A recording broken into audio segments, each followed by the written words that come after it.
Happy birthday.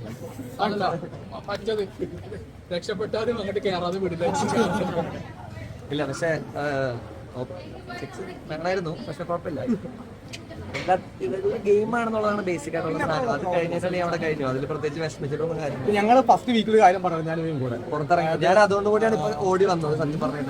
First വീക്കില് first വീക്കിലല്ല, first അല്ല, ഏകദേശം 2-3 ആഴ്ച ആയ സമയത്ത് ഒരു അടിയൊക്കെ കഴിഞ്ഞ ഒരു ഫൈറ്റ് ഉണ്ടായി. ഞാനും ഗബ്രിയൊക്കെ ആയിട്ട് ചെറിയ വാക്ക് തർക്കം. ആ വാക്ക് തർക്കം കഴിഞ്ഞിട്ട് നേരെ കിച്ചണിലേക്ക് വന്നിട്ട് ഗബ്രി കാര്യം പറഞ്ഞു. ഇന്നലത്തെ എപ്പിസോഡ് കണ്ടെത്തുക. ഇന്നലെ എന്റെ ബെസ്റ്റ് ഫ്രണ്ടിന്റെ കല്യാണമായിരുന്നു. അപ്പൊ അതിന്റെ ഓട്ടത്തിലായിരുന്നു.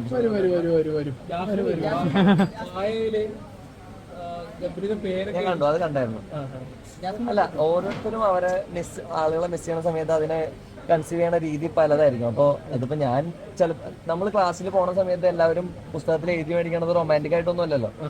അതായത് അവർക്ക് ഓരോരുത്തർക്ക് തോന്നുന്ന രീതിയിൽ അവരുടെ ഒരു ഫീലിംഗ് എക്സ്പ്രസ് ചെയ്യും, മിസ്സിങ് ചെയ്യുന്ന. പ്രത്യേകിച്ച് ഇതിന്റെ അകത്തുനിന്ന് ഇറങ്ങി വന്നവർക്ക് അറിയാം അതിന്റെ അകത്തുള്ള ഒരു മെന്റൽ പ്രഷർ എന്താണ്, കൂടെ ഉള്ള ഒരാളില്ലാത്തപ്പോൾ ഒരു ബുദ്ധിമുട്ട് എന്താണെന്നുള്ളത്. അപ്പൊ അതിൽ പ്രത്യേകിച്ച് ഒന്നുമില്ല. അതൊക്കെ അത് ഞാൻ അകത്ത് കയറിയിട്ട് പറഞ്ഞു കേട്ടോ. അതെ, ഞാൻ ഏറ്റവും കൂടുതൽ ആഗ്രഹിക്കുന്നത്